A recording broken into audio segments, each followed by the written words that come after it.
من جاء بالحسنة فله خير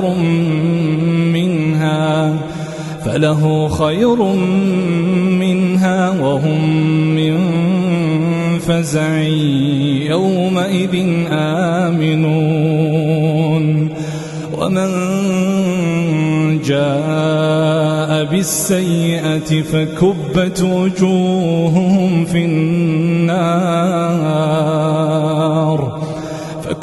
وجوههم في النار هل تجزون إلا ما كنتم تعملون